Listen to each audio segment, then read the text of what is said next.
Ô Gael, quantos anos você tem agora? Quanto é isso?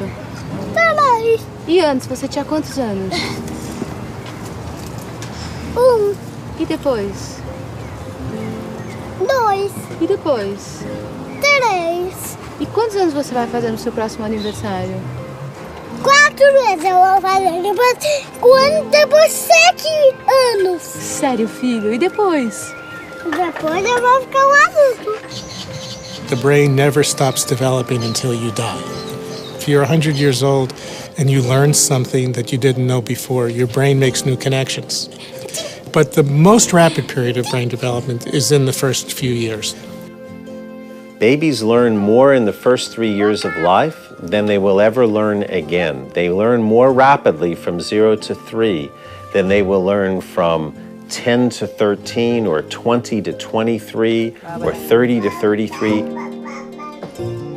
There are critical periods in development where the brain's structures are just waiting for the environment to show how does this culture do things. A volte mi sono sentita spesso dire il bambino ha bisogno di imparare, è una sorta di vaso da metterci dentro dei saperi. No, non è vero, non è questo. Non è una tabula rasa dove tu appoggi i tuoi saperi, le tue competenze. L'importante è vedere il bambino come capace di avere tanto dentro, di avere tanto da insegnarti. So the only way that children can achieve this amazing capacity for learning and exploration, that all depends on the fact that they have a very secure, stable, loving set of caregivers, people who are taking care of them. Probably the most significant discovery is that brain development is influenced as much by the environment as it is by genetics. Beginning at birth, actually even before birth. The experiences that a young child has, the interactions a child has with people, literally gets under the skin and into the brain and affects how brain circuits are made, how the architecture of the brain is built. So early experience literally shapes the architecture of the developing brain. Learning begins literally from the time that babies are born, and there's even some evidence that there's learning inside of the womb. I think that what you see when you watch a child walk into a preschool that is curious and eager to learn is a child who's had positive experiences before he even got to preschool. He's had nurturing and responsive parents. He's been in a safe environment. He's had good health and nutrition. That child comes with a set of skills and a set of interests in life, in exploring, in playing, in socially playing well with others, that a child that doesn't have those experiences doesn't come with.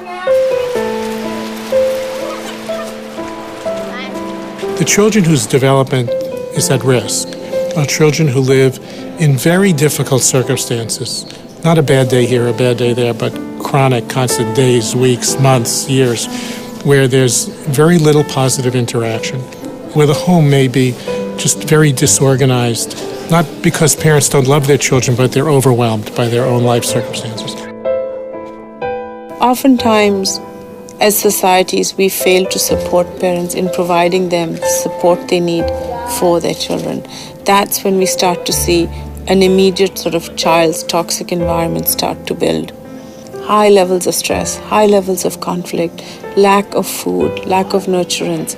We know all of that together is a toxic environment because it's not allowing the child to develop to their full potential. The way people parent is heavily influenced by the way they were parented. And whether adults have the skills and the capabilities to provide a safe, stable environment for children is determined by whether they themselves were raised in a safe, stable environment. Somewhere along the line, the cycle has to be broken. And the science is telling us you can't bypass the adults. All families face challenges today, and our goal as a community, as a society, as countries, should be to support them as they nurture their children. You know, they use a term, it takes a village, and I don't think they mean that as a lot of people taking over your child. What they mean is that we help you raise your child as a community, and that's what we're after. In the United States, we've conducted these studies that show what is the benefit of $1 of investment in the early years of a child. What we found when we only consider these more limited objectives like earnings, and employment, and things like crime, that we find that each dollar invested pays back over the lifetime about $7, which is a very high return. The mother, this whole notion of the human capital invested in the child, the greatest part of which is the mother's, that love is an important part of the economy, which typically is not fully recognized in the society. Why, knowing what we know about how important this early childhood time is, it's so important for the success of their future, for their future IQ, for their future health.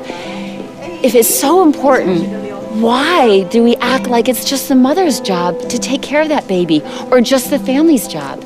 Why are we not saying this should be the job of our entire society? Why is this not the job of our governments? Why is it not the job of industry to help protect this little baby?